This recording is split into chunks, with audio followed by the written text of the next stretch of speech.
Wherever you go, whatever you do, throw a little at it. Omax, Vest and Briefs.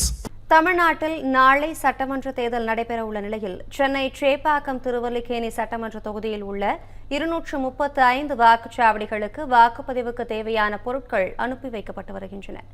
கூடுதல் விவரங்களோடு நிகரார் நமது செய்தியாளர் காயத்ரி. முழு விவரங்களை விரிவாக வழங்கலாம். வணக்கம் அபிராமி. நாளைய தினம் தமிழக சட்டமன்ற தேர்தலானது நடைபெற இருக்கிறது. குறிப்பாக சென்னை சேப்பாக்கம் தொகுதிகளில் உள்ள வாக்குச்சாவடிகளுக்கு இந்த வாக்குப்பதிவு இயந்திரங்களை அனுப்பும் பணியானது தற்பொழுது நடைபெற்று வருகிறது. அதற்கு முன்னதாக தேர்தல் செயல்பாடுகளை பார்வையிட வந்துள்ள சர்வதேச அளவிலான பார்வையாளர்கள் குழுவினர் தற்பொழுது நேரில் இந்த தேர்தல் தொடர்பான விவரங்களை கேட்டறிந்து வருகின்றனர்.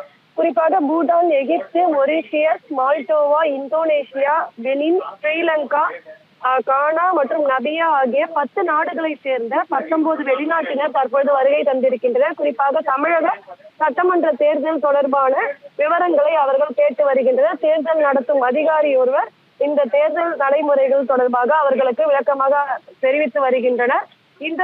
இதனைத் தொடர்ந்து வாக்குப்பதிவு தேவையான பொருட்களானது அனுப்பி வைக்கும் நிகழ்வானது நடைபெற இருக்கிறது. குறிப்பாக இவிஎம் மிஷின், விவிபேட் உள்ளிட்ட 34 பொருட்களானது அனுப்பி வைக்கப்பட இருக்கிறது. திருவல்லிக்கேணி சேப்பாக்கம் சட்டமன்ற தொகுதியில் உள்ள 235 வாக்குச்சாவடிகளுக்கு தற்பொழுது என்கேடி தேசிய பெண்கள் மேல்நிலை பள்ளியில் இருந்து வாக்குப்பதிவுக்கு தேவையான பொருட்களானது அனுப்பி வைக்கப்படுகிறது. இவிஎம் மிஷின், விவிபேட் மிஷின், அதே போன்று வாக்காளர்கள் கையில் வைக்கும் மை, அதே போன்று படிவங்கள் உள்ளிட்ட 34 பொருட்களானது ஒவ்வொரு வாக்குச்சாவடி மையங்களுக்கும் அனுப்பி வைக்கப்பட இருக்கிறது என்பது குறிப்பிடத்தக்கது. அந்தந்த வாக்குச்சாவடிகளுக்கு வாகனம் மூலம் துப்பாக்கி ஏந்திய காவல்துறையினர் இந்த இயந்திரங்களை கொண்டு செல்ல இருக்கின்றனர்.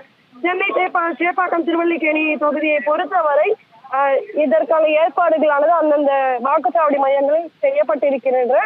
அது மட்டுமின்றி எஸ்ஐஆர் பணிகளுக்கு முன்பாக சேப்பாக்கம் தொகுதியில் 2,40,087 வாக்காளர்கள் இருந்தனர். அதன் பின்பாக எஸ்ஐஆர் பணிகள் மற்றும் புதிதாக சேர்க்கப்பட்டவர்கள், விலாசம் மாற்றியவர்கள் உள்ளிட்ட அனைத்தும் நீக்கப்பட்ட பின்பாக 1,66,023 வாக்காளர்கள் சேப்பாக்கம் திருவல்லிக்கேணி தொகுதியில் இருக்கின்றனர். இவர்கள் நாளைய தினம் தங்களுடைய வாக்குகளை செலுத்த இருக்கின்றனர்.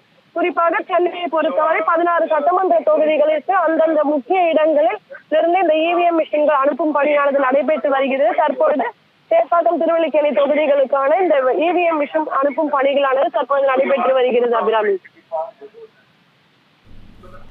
தற்போதைய விவரங்களை விரிவாக வழங்கியமைக்கு நன்றி காயத்ரி.